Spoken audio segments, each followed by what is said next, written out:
அஸ்ஸலாமு அலைக்கும். அனஸ் ரலியல்லாஹு அன்ஹு அவர்கள் கூறியதாவது, நான் பஹ்ரைனுக்கு ஆளுநராக அனுப்பப்பட்டதும் அபூபக்கர் ரலியல்லாஹு அன்ஹு அவர்கள் எனக்கு கடிதம் எழுதினார்கள்.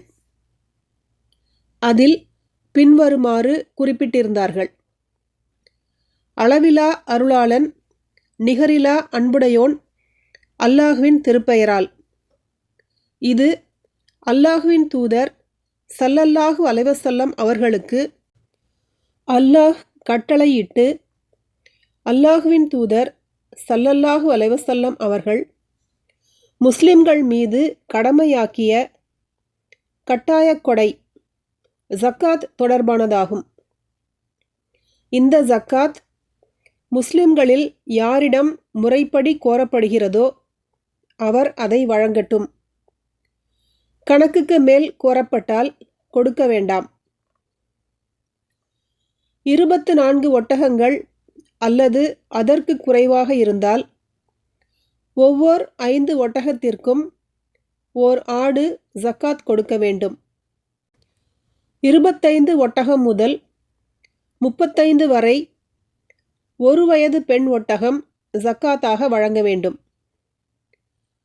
36 முதல் 45 வரை 2 வயது பெண் ஒட்டகம், 46 முதல் 60 வரை 3 வயதுள்ள பருவமடைந்த பெண் ஒட்டகம், 61 75 வரை 4 வயது பெண் ஒட்டகம், 76 90 வரை 2 வயதுள்ள 2 பெண் ஒட்டகங்கள், 91 120 வரை 3 வயதுள்ள பருவமடைந்த 2 பெண் ஒட்டகங்கள் ஜக்காத் ஆகும். 120க்கும் அதிகமாகிவிட்டால் ஒவ்வொரு 40 ஒட்டகங்களுக்கும் 2 வயது பெண் ஒட்டகம் ஒன்றும், ஒவ்வொரு 50க்கு 3 வயது பெண் ஒட்டகம் ஒன்றும் ஜக்காத் ஆகும். யாரிடம் 4 ஒட்டகங்கள் மட்டுமே உள்ளனவோ அவற்றுக்கு ஜக்காத் இல்லை, உரிமையாளர் நாடினால் தவிர. அவை 5 ஒட்டகங்கள் ஆகிவிட்டால் அதற்குரிய ஜக்காத் ஓர் ஆடு ஆகும். காடுகளில் மேயும் ஆடுகள் 40 120 வரை இருந்தால் அதற்கு ஜக்காத் ஓர் ஆடு ஆகும்.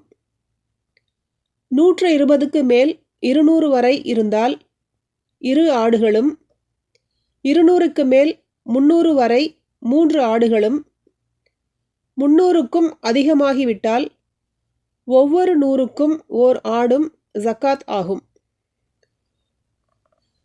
காடுகளில் மேயக்கூடிய ஆடுகளில் 40 ஒன்று குறைந்துவிட்டாலும் உரிமையாளர் நாடினால் தவிர அதில் ஜக்காத் இல்லை.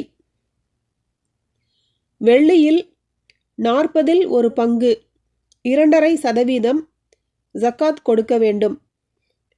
அதில் 190 திர்ஹம் மட்டும் இருந்தால் உரிமையாளர் நாடினால் தவிர ஜக்காத் இல்லை. 200 திர்ஹங்களில்தான் ஜக்காத் கடமையாகும்.